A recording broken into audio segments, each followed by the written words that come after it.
Hola, qué gusto darles la bienvenida a Experiencias Educativas. Soy Mireya Abarca, líder del cuerpo académico Procesos y Prácticas Educativas, y les doy la bienvenida a esta tercera sesión del seminario 2021 de Experiencias Educativas.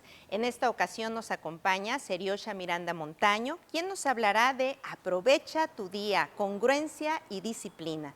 Tenemos la intervención de violín y danza con música original e interpretación de Davide Roberto Nicolini, y la coreografía e interpretación de María José Bastidas Herrera y Osvaldo Sánchez García. Finalmente, en el ajedrez como en la vida, piensa, analiza y decide con Francisco Amador Sánchez Uribe. Recuerda, Experiencias Educativas es una colaboración de la Sociedad Mexicana de Geografía y Estadística, el Club de Lectura La Oveja Negra, el Cuerpo Académico Procesos y Prácticas Educativas y, por supuesto, el Archivo Histórico del municipio de Colima. Bienvenidos. ¿Qué tal? Hoy vengo les voy a hacer una plática, un poco en un orden cronológico inverso a lo que normalmente estamos acostumbrados. Me voy a presentar por el momento como el señor X. Después lo van a ir entendiendo, no sé por qué puntualizo un tanto con esto. Y bueno, la primera idea es, empezar como esas películas que en algún momento han visto que inician con el final y terminan con el principio, donde al principio no entiendes nada, pero al final terminas comprendiendo todo.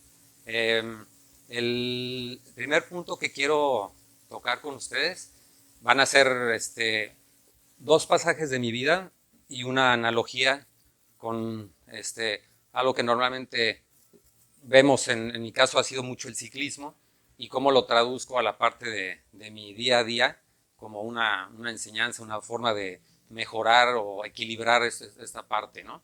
Me traje ahora sí que aquí a la mano un poquito, voy a dejar esto por acá, pues el rin de la bicicleta. Pues muchos van a decir, bueno, yo ya conozco el rin de la bicicleta, ¿no? Pues ¿qué tiene de diferente?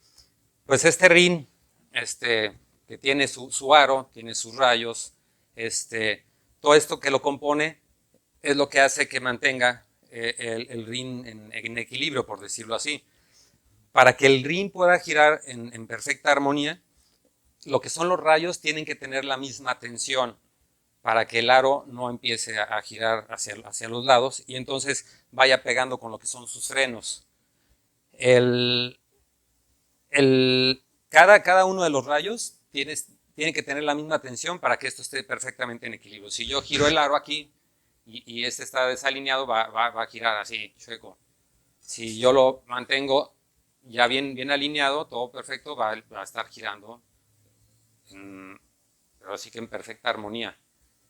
Pues exactamente así, ustedes pueden hacer este ejercicio en casa, a lo mejor con una cartulina, o incluso lo pueden hasta, no sé, pegar en su refrigerador y dibujan un rin de bicicleta, donde en ese rin, o sea, a la hora que dibujen, van a poner, a cada rayo le van a poner un valor para ustedes. En mi caso, yo en específico pongo mucho la salud como primer punto. A otro punto le puedo poner la familia. Si tienen hijos, pues pondrán hijos. Mi organización, la parte de la disciplina, el ejercicio, no sé si practico algún deporte, ¿cómo se llama? O alguna actividad artística. Y todo eso, cuando ustedes den la atención exactamente a cada uno de esos puntos, les va a mantener un equilibrio en sus vidas. No puedo yo jalar o más puro ejercicio y nada de salud, o pura fiesta y nada de familia. Entonces, ¿cómo equilibro cada uno de esos rayos para que den la atención exacta y que su vida esté girando en perfecta armonía? Ese es un punto que yo lo considero muy importante y que les podrá ayudar siempre en el camino. Y, y cómo alinear. Hay una frase incluso que también va muy bien, normalmente la bicicleta, no sé por qué, tiene mucho que ver con tus aspectos de la vida diaria.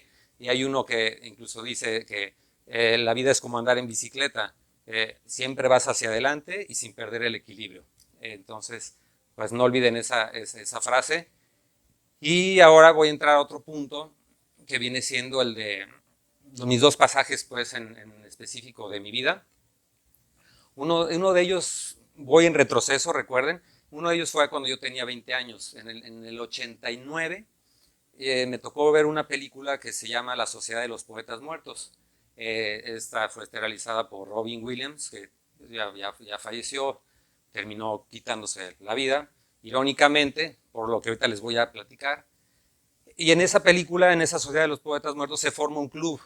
Y en ese club, pues van tocando determinadas frases, que por cierto, pues les recomiendo que la vean, porque mueve mucho esas partes y más en el caso de los jóvenes, de cómo cuestionarse, cómo hacer preguntas para mejorar, ahora sí, y no seguir como borregos en una sociedad que te va llevando de la mano sin tú tomar propias decisiones.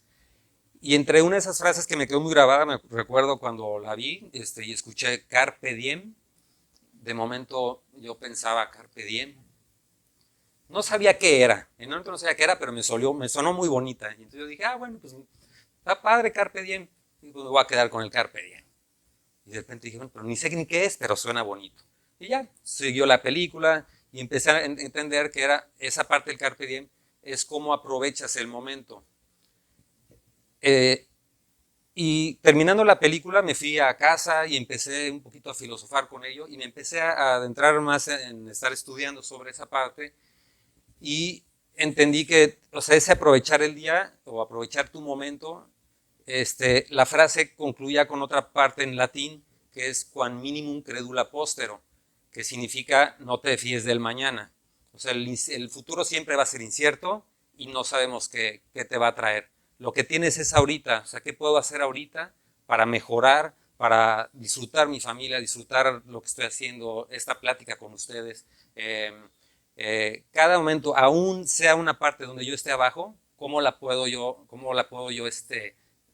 aprender de ello? Si es que es necesario que tenga que aprender algo si estoy abajo en un momento oscuro, pero cómo aprovecho cada de esos momentos hasta para sacar un aprendizaje de los momentos no tan buenos. Y ahí me fui metiendo mucho con el Carpe Diem. Y más adelante coincidió que vi también una otra película del náufrago con Tom Hanks, donde al final de la película hace un comentario después de que estuvo en la isla pues mucho tiempo y ya regresa a la sociedad nuevamente, se incorpora y entonces hace un comentario que hace al final donde él decía, mañana será otro día y saldrá el sol y no sabemos qué traerá la tormenta. Entonces cuando empiezo a unir las piezas, digo, ok, el Carpe Diem está por este lado, esta parte de igual, o sea, hoy es un nuevo día y ahorita está el sol y mañana de rato puede llover. Eso es totalmente incierto, entonces siempre voy a disfrutar lo que me traiga y cómo resuelvo al final mi presente, que es lo que realmente tengo. De ahí empecé con esa parte y es como en esa parte de aprovechar el día y el momento, es como no le doy la espalda o no traiciono a mi presente, ¿no? O sea, porque si yo al final digo, mañana lo hago y pasado lo hago, estoy traicionando, siempre voy a estar traicionando a mi presente, porque estoy creyendo que al otro día voy a tener otra oportunidad y ni siquiera lo sabemos. Estoy creyendo que al otro día voy a tener a mis hijos y ni siquiera sabemos. O sea, todos tenemos la idea de que bueno, es que cíclicamente uno es papá y los hijos te van a durar toda la vida, pero puede suceder al revés. O mis papás se pueden ir antes o me puedo ir antes que mis papás. Entonces, eso cuando aprendamos que esa parte no es totalmente incierta, nos ayudará muchísimo a poder entender más nuestro presente, disfrutarlo más y al mismo tiempo perderle el miedo a la muerte, porque al final es perder ese miedo, porque al final cada rato que lo tenemos lo estamos viviendo al máximo. Mi otro pasaje, como les comento en retroceso, fue a los 15 años. Estaba yo en un momento muy turbio de mi vida, en una edad de 15 años que pues normalmente es complicada ese cambio de la pubertad a la adolescencia. Y bueno, pues problemas aparte de familiares, tenía una familia muy disfuncional, con problemáticas muy fuertes. Y entonces, bueno, pues esto me trajo que anduviera yo muy desbalagado. Y me refugiaba mucho a mi papá yo lo veía pocas veces, trabajaba muy noche, llegaba ya tarde, ya no me tocaba casi convivir con él en las noches. Y entonces convivía mucho con un tío hermano de mi papá, que él era el que me daba todos los consejos. Entonces siempre que yo tenía un problema, me iba con mi tío y me refugiaba en él y él me daba todos sus consejos para salir adelante, aunque yo estuviera muy perdido. Más adelante resulta que esa base que yo tenía, ese pilar tan firme que yo tenía, resulta que de un día nada más sabemos que se quitó la vida. O sea, de un día a otro de repente él decidió quitarse la vida. Dios y él solamente sabrán por qué. No lo juzgo, pero sí me desequilibraba aún más, porque si yo estaba medio perdido y toda la persona en la que yo estaba mi confianza y que me ayudara para salir adelante, se quita la vida, fue como que un encontronazo y me fui más abajo de donde todavía estaba. Para esto yo siempre practiqué deporte de alto rendimiento, hacía gimnasia olímpica, escalada en roca. Entonces, de alguna manera la parte de disciplina y las amistades que tenía, pues eran buenas gentes para que no me inclinara yo hacia un mal camino, ya sea hacia las drogas, el alcoholismo, cigarro. Entonces, todo ese tema nunca me pasó por mi mente, afortunadamente.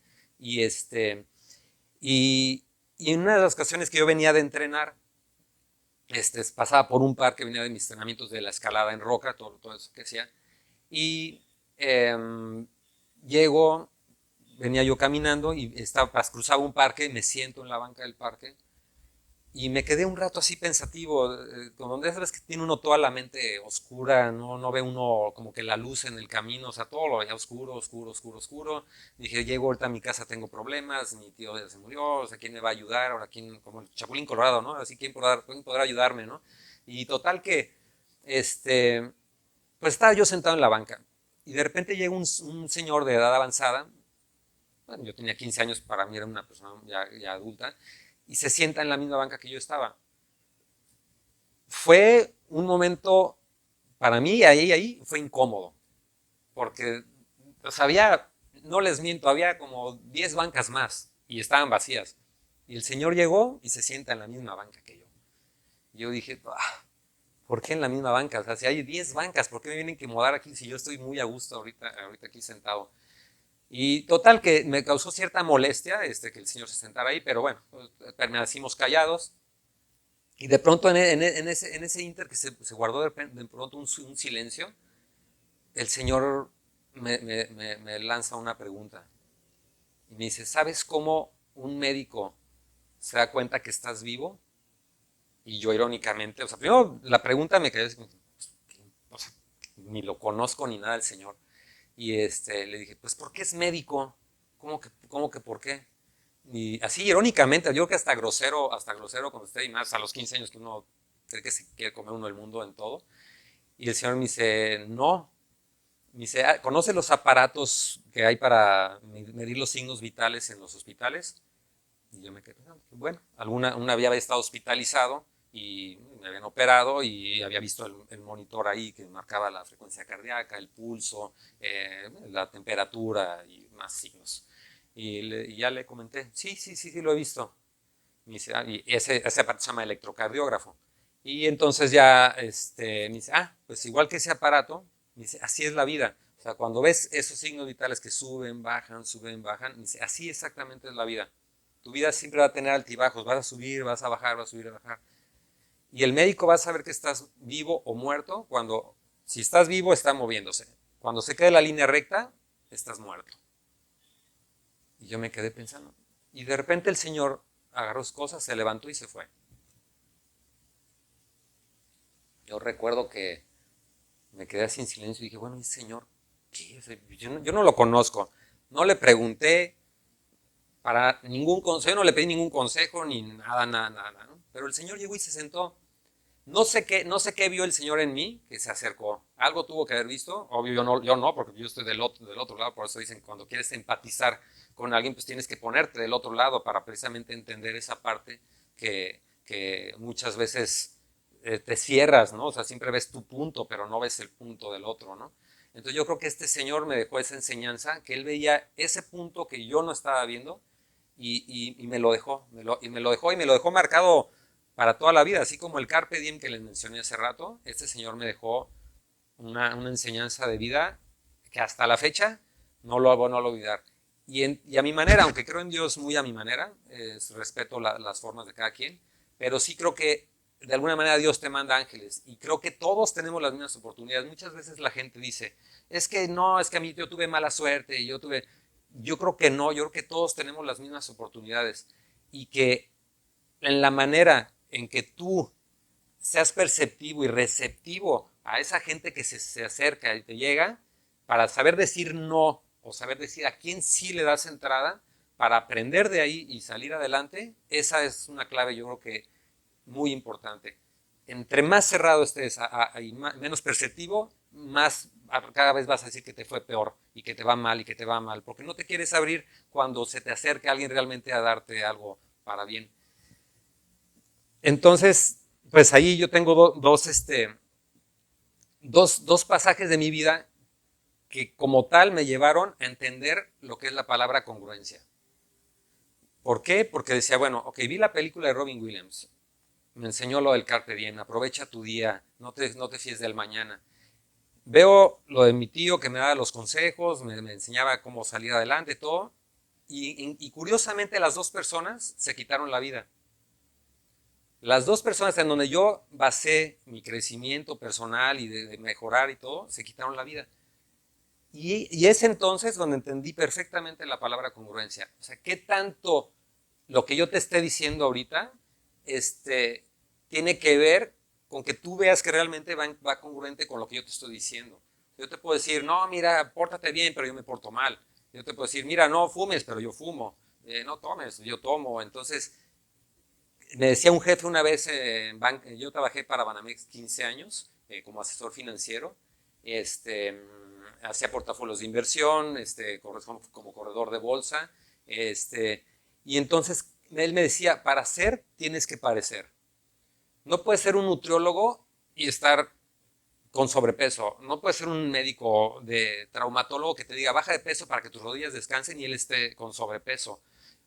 ¿Cómo eres congruente ante todo eso? Si estas personas me dan un consejo y al final, por las razones que han sido, terminaron diciendo quitarse la vida, para mí empezó a dejar de ser congruente, porque yo decía, a ver, espérame, entonces, ¿qué me quito yo? Entonces, ¿qué dice que yo me tengo que quitar también la vida?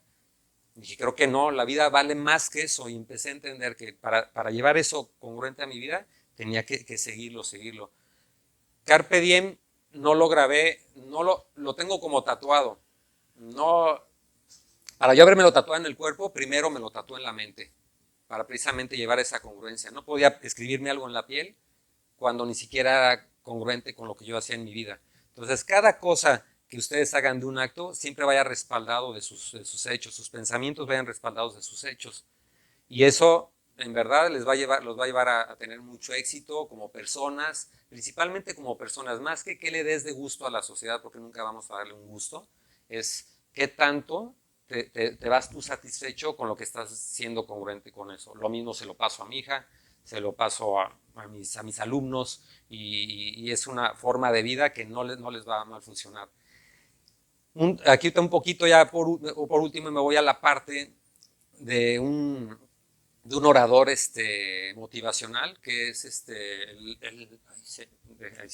tiene un nombre igual de raro que el mío, pero ahorita van a saber por qué. Pero es Yokoi Kenji, es un orador que hablaba sobre la parte de cómo ser disciplinado. En mi caso, yo creo que sí tomé mucho la parte de disciplina desde muy temprana edad, muy temprana edad. Yo creo que no sé si a lo mejor hay quien nazca con eso o no, pero yo en mi caso puedo creer que a lo mejor en mi caso sí fue así. Y él toca que para ser disciplinado ocupas tres factores, que uno es la parte de la organización, o sea, ser organizado, o sea, cómo bautizo lugares, cómo le pongo nombre a cada lugar, o sea, mis llaves, en mi caso, mis llaves siempre van del carro, siempre van en el lado derecho, en esta bolsa, mi teléfono aquí, en mi mochila llevo tal cosa aquí, entonces siempre está bautizado todo. Mis zapatos, no llego y aquí llegamos y ponen el zapato allá, el otro allá, y el otro, ¿dónde quedó mamá? ¿Dónde quedó mi zapato? De hecho hay hasta una broma que dicen, mamá, no encuentro el pan, dice, pues búscalo, ahí está, me dice, no, y si lo encuentro, ¿qué te hago? Pues un sándwich, ¿no? Decía, pues haz un sándwich, ¿no? Si lo encuentras. Entonces, es eso, cómo dejo las cosas botadas aquí y allá. Y cuando un japonés dice, pongo mis zapatos del lado izquierdo, y siempre viendo hacia afuera, ¿no? Mis llaves siempre van colgadas aquí, entonces siempre bauticen sus cosas, bauticen las cosas, y eso los va a llevar a ser organizados. El segundo punto que toca es la parte de la limpieza. Él mencionaba en esa charla que yo escuché la limpieza en la cuestión de deshacerte para que no te arraigues a esa parte como de siempre tener pobreza en tu vida, ¿no? De guardas cosas por 6 meses porque si te van a hacer falta, pero nunca estás pensando en cómo generas para, bueno, ok, si lo tiro ahorita porque esto ya no sirve, después vuelvo a comprar otra cosa y me vuelvo a hacer de algo nuevo. O sea, esa es la parte donde te genera no quedarte como en la zona de confort, en la zona como pues, tal vez miserable, porque no, es que esto lo voy a guardar de por vida, de por vida, de por vida, aunque ya nada más esté generando malas energías por tener ahí guardado. Pero también yo me lo llevé un poquito más a la limpieza, no nada más en la parte material. Creo que también profundiza, en mi caso lo profundizo más a la limpieza también en espiritual y mental, ¿no? O sea, cómo me deshago de patrones de mi vida anteriores, ya sea por familia o sea, en mi caso yo tuve muchos problemas y cómo empezarme a deshacer de toda esa parte para poder tener más felicidad, o sea, ser más feliz y dejar todo eso que fluya, o sea, lo que fue ya pasó y bueno, ¿qué voy a hacer yo ahora para que eso cambie? Para que no sigan los mismos patrones que repitió mi abuela, mi mamá, mi papá, bla, bla, bla, y cambien en mi vida. Ese es yo creo un punto muy importante que les puedo dar, o sea, como un consejo, que siempre hagan una limpieza tanto en la parte material como en la parte espiritual y de su vida. Y el tercer factor es la parte de la puntualidad. Yo creo que eso es algo que no nos deberíamos de brincar. La puntualidad es básica. A mí de repente me dicen, oye, nos vemos como a las 3. A ver, como a las 3 hay, o sea, como a las 3 una hora antes de las 2 o como a las 3 una hora después de las 3 o 10 minutos o 10 minutos antes. O sea, nos vemos a las 3, nos vemos a las 3, nos vemos a las 2, nos vemos a las 2. No hay medias tintas. O sea, eso habla mucho de ti como persona y que te lleve a ser una persona hasta honorable y te empiece a construir toda esa parte de la disciplina. Entonces, para tú poder ser disciplinado, tendrías que poner en orden esos 3 factores: organización, tu limpieza y tu puntualidad. Y menciona una frase que no la olvido, que dice que cuando la organización hace el amor a la limpieza, en la matriz de la puntualidad se gesta un bebé llamado disciplina. Con esto termino mi charla. Les voy a comentar un poquito ahora sí. Yo soy Seriosha Miranda. Soy licenciado en Economía, egresado de la Universidad Autónoma Metropolitana. Tengo otra licenciatura en Administración de Empresas, mi maestría en Finanzas, hecha en IMO Banamex, tomé mi maestría. Fui coreógrafo durante 12 años profesional. Me he dedicado al alto rendimiento en ejercicio de deporte de gimnasia olímpica, escalada. Ahora soy instructor certificado internacional en acondicionamiento físico e indoor cycling. Y les puedo platicar mucho más, pero ¿por qué cerré con esto y no al inicio? Para que entendieran que Carpe Diem, o sea, fue la base de cómo aproveché cada momento para poder decirles mi currículum y que al final sigo estudiando, me sigo preparando, sigo leyendo y esa es la base. Y por último cierro con esta frase que no mido mi éxito por el número de likes, lo mido por el número de personas a las que puedo ayudar a cambiar sus vidas. Dios los bendiga y mucho éxito. Gracias.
Hola, espero tengan un excelente día. Mi nombre es Francisco Amador Sánchez Uribe. Yo estudié la licenciatura en Matemáticas en la Facultad de Ciencias de la Universidad de Colima. También estudié una maestría en Economía en el Centro de Investigación y Docencias Económicas, mejor conocido como el CIDE, en la Ciudad de México. Actualmente me desempeño como coordinador de análisis económico de la Comisión Federal de Competencia Económica, un organismo autónomo pero dependiente de la Federación. Hoy quiero platicarles del ajedrez. ¿Por qué este tema? Bueno, recientemente Netflix publicó una serie llamada Gambito de Dama.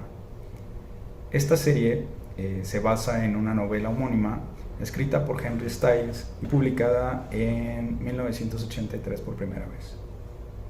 En esta novela el autor nos narra la vida de Elizabeth Harmon, cómo esta chica, después de sufrir una trágica historia en su infancia, encuentra un refugio en el ajedrez. Nos relata Henry Styles cómo Elizabeth conoce el ajedrez, cómo aprende a mover las piezas, cómo desarrolla sus habilidades ajedrecísticas, y al final de la serie nos presenta el resultado de toda esta evolución del personaje a lo largo de su novela, en el cual caracteriza a Elizabeth como una reina blanca, ¿no? Y esto podemos verlo claramente en su vestimenta. La historia de Gambito de Dama no ha sido la única que nos ha presentado el tema del ajedrez. Existen algunas otras historias de personajes ficticios o reales que son contadas a través de producciones, ya sea de películas, de algunos libros o incluso documentales, ¿no? Por ejemplo, el documental que habla sobre el match que hubo entre Garry Kasparov y la computadora de IBM llamada Deep Blue. Está también la historia de Bobby Fischer contra Boris Spassky, ¿no? Esta famosa batalla que se llevó a cabo en medio de la Guerra Fría que se realizó entre Estados Unidos y la Unión Soviética, ¿no? Hay otras películas que se basan en personajes reales, por ejemplo, En búsqueda de Bobby Fischer, que nos cuenta la historia de un pequeño niño que al parecer iba a ser como el sucesor al trono de parte de Estados Unidos, siguiendo la historia de Bobby Fischer. Este niño, no recuerdo su nombre, pero creció y desarrolló una habilidad muy buena para el ajedrez. Sin embargo, pues las exigencias que tuvieron con él, pues de alguna manera mermaron como su trayectoria, ¿no? También está, por ejemplo, la historia de esta película llamada La Reina de Katwe, que nos habla sobre la historia de una campeona nacional de Uganda, que estos personajes, pues vaya, fueron pues reales, ¿no? Hay otras historias escritas, por ejemplo, la novela de ajedrez de Stefan Zweig, que nos relata la historia de un match entre dos jugadores que pues son ficticios, ¿no? Uno de ellos lo presenta como el campeón del mundo en ese momento, que no tenía ninguna otra habilidad más que saber jugar ajedrez y era muy bueno, y se enfrenta en una partida contra un ex convicto de guerra, que él desarrolla su habilidad debido a que fue capturado durante cierta guerra y desarrolla la habilidad de jugar ajedrez de manera mental, ¿no? Entonces, existen bastantes historias dentro de nuestra cultura que nos representan los personajes ficticios, personajes reales. En mí surgió el interés de aprender a jugarlo cuando tenía 13 años. Esto al ver a un par de primos que lo jugaban y que lo mencionaban mucho, ¿no? Entonces, cuando ellos lo mencionaron, yo lo escuché y sembraron en mí la intriga, ¿no? por este juego que era totalmente desconocido para mí. Entonces, lamentablemente en ese momento pues no pude aprenderlo porque pues no había un juego presente, pero quedó en mí esa pequeña semilla de curiosidad. Al pasar del tiempo yo le expresé esta curiosidad a mi mamá y ella hizo por conseguirme un ajedrez pequeño, magnético, en el cual dentro de la caja venía un instructivo con los movimientos de las piezas y las reglas básicas del juego. Inmediatamente me puse a leer las reglas, a aprender los movimientos de las piezas y los memoricé para así poder empezar a jugar contra otras personas.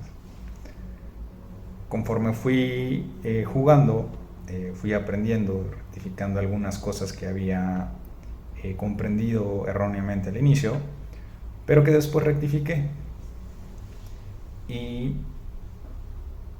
pude ir aprendiendo y puliendo este conocimiento. Aprendí cuál era el objetivo del juego y aprendí algunos detalles más, ¿no? O sea, en qué consistía el juego, las fases de este, que normalmente se divide en tres: una partida de ajedrez, que es la parte de la apertura, la parte del juego medio y la parte del final, ¿no? Obviamente en la parte del final es donde la partida concluye, ya sea dando un jaque mate al rey opuesto o, en caso de que uno pierda, al propio rey, o puede terminar empatado, dependiendo de la habilidad de los jugadores. Dada mi curiosidad por competir, participé en un torneo que se realizó en la secundaria en la que yo estaba. Me inscribí, era un torneo que se jugaba a 5 rondas y aquel jugador que obtuviera la mayor cantidad de puntos resultaría ganador. En caso de que hubiera más de un jugador con la misma cantidad de puntos, pues entonces aplicaba un criterio de desempate. Lamentablemente perdí las 5 partidas, pero fue tanto el gusto por este juego que no me desalentó, sino al contrario, me motivó a seguir aprendiendo y jugando. Afortunadamente para mí, encontré un libro de ajedrez que presentaba las mejores 100 partidas de un ex campeón mundial llamado Alexander Aliogin. Este libro estaba escrito con una notación antigua del ajedrez, la cual yo desconocía. Entonces, pues tuve que ingeniármelas para aprender, ¿no? La mayoría de los libros de ajedrez que se dedican al estudio de las partidas presentan la notación en conjunto con diagramas que van representando la posición que se desarrolla. Entonces, gracias a estos diagramas pude entender la notación y entonces pude entender qué se decía en las partidas, ¿no? Eso me ayudó a mejorar mi nivel de manera considerable en un año.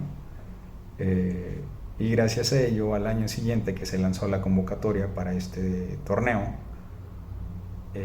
pude participar y gané ese torneo. Conforme pasó el tiempo, por cuestiones académicas no pude dedicarme de lleno al entrenamiento del ajedrez.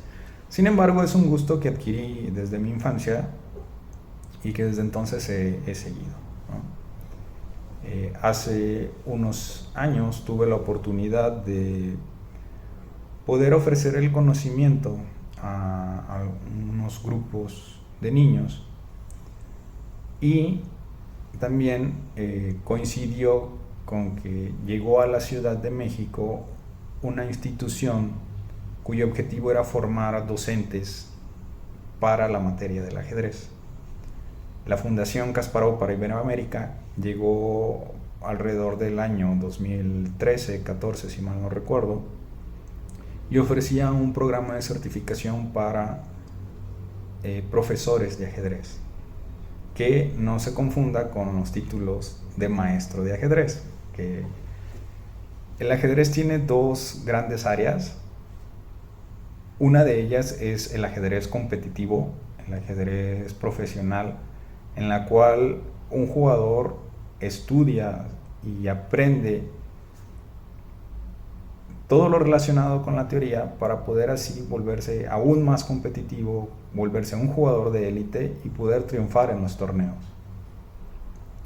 Cuando un jugador adquiere cierto nivel, empieza a adquirir títulos, que son los títulos de maestro internacional, maestro FIDE, gran maestro, de acuerdo con su nivel de experiencia y la cantidad de torneos que ganen.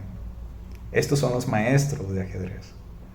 Ahora, los profesores de ajedrez son personas que se forman con las nociones básicas, intermedias, incluso avanzadas, sobre la teoría, sobre la historia, sobre la cultura del ajedrez, cuyo objetivo es poder abrir las puertas de este mundo a los niños o a los jóvenes interesados en desarrollar sus habilidades dentro de este deporte, ¿no? Ya sea que el enfoque que le queremos dar a nuestro ajedrez sea un enfoque competitivo o un enfoque educativo, este juego ciencia nos va a aportar habilidades en distintas facetas de nuestra vida, ¿no? Pueden ser en la faceta personal, en la parte comunitaria, en la parte académica y en la parte profesional. No necesariamente son excluyentes, podemos tener habilidades desarrolladas en cada una de estas facetas de nuestra vida. Por ejemplo, en el escenario personal podemos tener el desarrollo de un optimismo realista, la flexibilidad y adaptabilidad, automotivación y energía, autonomía, resiliencia, así como autoconocimiento, autoconcepto, autoestima y gestión de las emociones. Esta última parte que menciono es la más importante porque siempre que jugamos unas partidas a veces pues perdemos, ¿no? O sea, si ganamos nos sentimos muy bien y tratamos como que de seguir jugando para seguir mejorando. Pero lo que no nos damos cuenta es que cuando ganamos no le prestamos tanta atención a cómo ganamos, y si a lo mejor ganamos porque la otra persona pues cometió errores y nosotros simplemente no, los aprovechamos, pero a lo largo de nuestro juego también cometimos errores y no nos damos cuenta de ello, ¿no? Sin embargo, cuando perdemos, pues sí nos sentamos a analizar las partidas y entonces puedes aprender un poco más de esos errores, ¿no? A eso va con la parte del autoconocimiento y el autoestima. Por ejemplo, en la parte de la flexibilidad y adaptabilidad, justamente es en cuanto a poder elaborar tu esquema de juego, tus ideas, según cómo se vayan desarrollando la partida, porque a veces nosotros podemos preparar algún tipo de apertura, a veces podemos prepararnos para algún tipo de posición, pero en la partida no se dan estos escenarios. Entonces, pues tenemos que ser flexibles en nuestro pensamiento, en nuestras ideas, y dirigir nuestra táctica para poder sacarle provecho, ¿no? En el ambiente comunitario, pues también tenemos algunas habilidades que se pueden desarrollar: la escucha activa y la capacidad de diálogo, la empatía, la comunicación positiva y eficaz, la asertividad y en este caso la ciudadanía digital y conciencia cultural. Sí, como mencionaba, en la conciencia cultural pues es precisamente poder desarrollar vínculos con otras personas de algunos otros países, de algunas otras regiones, de algunas otras culturas, ¿no?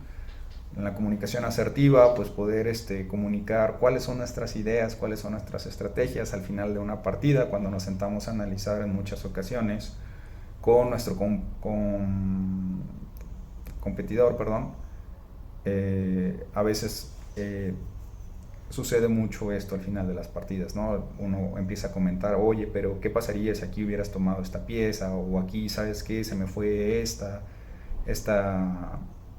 posición o esta jugada. Y entonces la otra persona empieza a discutir contigo y dice, no, es que si hubieras hecho esto, a lo mejor yo pudiera haber tomado aquí con mi caballo y tú podías tomar con tu torre y a lo mejor yo salía ganando, ¿no? Y en la empatía también, en el sentido de que pues a veces nosotros ganamos y vemos que la otra persona pues no gana y pues tratamos de ser empáticos, ¿no? Poder hacerle ver que pues solo es un juego. Digo, a final de cuentas, por muy competitivos que seamos, pues solo es un juego, ¿no? Y tratar de entender eso y de hacer sentir bien también a la otra persona independientemente cuál sea el resultado. En la parte del escenario académico, pues también podemos desarrollar lo que es la gestión de la información, la curiosidad de la imaginación, el pensamiento crítico, el pensamiento analítico y la capacidad de anticipación, ¿no? Muchas personas creen que este juego es únicamente para personas inteligentes y pues no es así, ¿no? O sea, realmente lo que hace el juego es enseñarnos las reglas, enseñarnos los movimientos básicos, y conforme uno se va adentrando en la práctica va adquiriendo la experiencia. Claro que leer un poco de teoría de los libros pues nos ayuda a desarrollar estas habilidades, ¿no? Por ejemplo, justamente al estudiar las 3 facetas de una partida, apertura, medio juego y finales, nos lleva a pensar en estrategias y en tácticas, ¿no? Y justo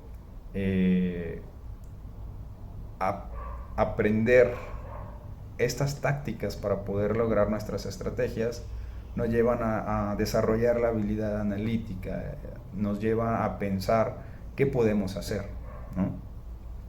También nos lleva justamente a extendiendo esta capacidad analítica a poder tener un pensamiento crítico, no solamente dentro de una partida, al comentarla internamente dentro de la partida, sino al externarlo, justo al comentar la partida al final con la otra persona, contra la contraparte, o extenderlo aún más hacia un pensamiento crítico, hacia temas distintos al ajedrez, ¿no? En cuestiones, pues no sé, políticas, económicas, sociales. Todo esto se desarrolla, claro, con la capacidad analítica que adquirimos al estudiar y al jugar el ajedrez. Curiosidad e imaginación, pues también son 2 habilidades que se desarrollan, porque a veces pues hay posiciones muy cerradas, ¿no? Y justo, o sea, como que poder pensar en escenarios distintos, poder llevar nuestra imaginación más allá de la capacidad normal, también es una habilidad que se desarrolla y que trae muchos beneficios, porque esta habilidad, a veces cuando estamos sumidos en algunos problemas, pues no sabemos cómo resolverlos. Y a lo mejor un chispazo que surja quizás de la formación de una partida es como en aquella partida donde resolví este problema de esta manera, pues a lo mejor ahora no sé, en este problema que tengo en la vida podría hacer esto, ¿no? O sea, haciendo como algún tipo de analogía. En la parte de la formación profesional, pues tenemos resolución de problemas, colaboración, aplicar y crear tecnología, tenemos la creatividad, iniciativa y espíritu emprendedor, la toma de decisiones y el liderazgo y trabajo en equipo. Sin duda alguna, en mi parte resaltaría la toma de decisiones, ¿no? Porque cada decisión que tomamos dentro de nuestra vida siempre repercute en algún efecto, ¿no? Y es así también en el ajedrez. Esta habilidad de la toma de decisiones que desarrollamos en el ajedrez es que una vez que tomamos nuestra pieza, está la regla de pieza tocada, pieza movida, y que la colocamos, que realizamos nuestro movimiento, pues ya no podemos echarlo hacia atrás, ya no podemos rectificar dentro del juego, ¿no?